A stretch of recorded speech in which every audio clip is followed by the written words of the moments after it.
I use bat. Look, there's my metal. And after you looked for it under there too. I know, right? I guess it was kind of stuck. You always use a bat. This is, I think, 2.5 tops. It really doesn't matter. You don't need like 3 though. I would definitely say 2 tops is fine. And this will provide a good amount of textiles. This is the way I do textiles. For me, I don't extrude textiles because it's just so hard to use the extruder sometimes. It's such a cleanup and everything. I don't waste my time. So this is way easier. I'm at the wheel. I might as well just do this. All right. So really similar to the plate. I squash this all the way down. I get it pretty flat though, okay? Now I'm going to open this to the bat completely. So like... Fingers all the way down. Like, I know, but like how thick are we talking like? No, fingers all the way down. There's nothing here. Oh, I know, but like the thickness, yeah, when you push it down. You can get pretty flat because I'm going to pull all this out. Okay, so like what we would do for a cup or whatever, or a vase? Thicker, thinner? A little bit thicker than that. Half inch, I would think about, yeah. Okay, so I'm throwing it with no base. So when I'm pulling, I do actually hold here. Okay, this is really different than if I had a base and I'm like, I don't put pressure here. So I'm kind of making sure I hold it. And then we'll start widening. This does get difficult to widen this much. Okay, so just be ready that this is a pull. You're going to be pulling. This is pretty simple right here, okay? This is, now, what you don't want to have happen is that this starts kind of folding over and then you're trapping air here, okay? Once this presses down. So as you pull back, put pressure with your top hand. Okay, you'll see this happen. Okay, so I'm going to keep pulling out. You see how this is starting to raise? I'm going to put pressure here, too. Notice again, like my finger's still here.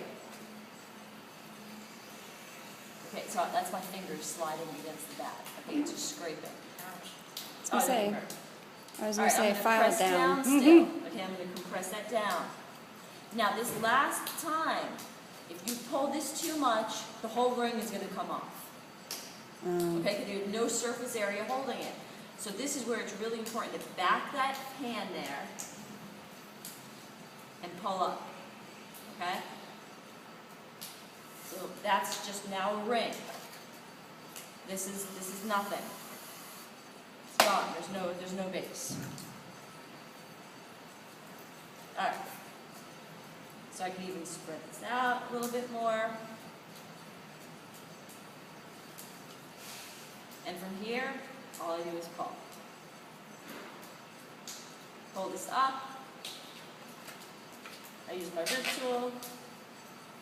I want this, ideally, to be slanted inward slightly because it's allowing the glaze to drip as if it's a piece. You don't want it totally vertical. Wouldn't be a big deal if it was vertical, but its balance would be slightly off, possibly. You don't want it tilting too far over. Just a slight lean is good. Yeah, kind of, yeah. I do use this.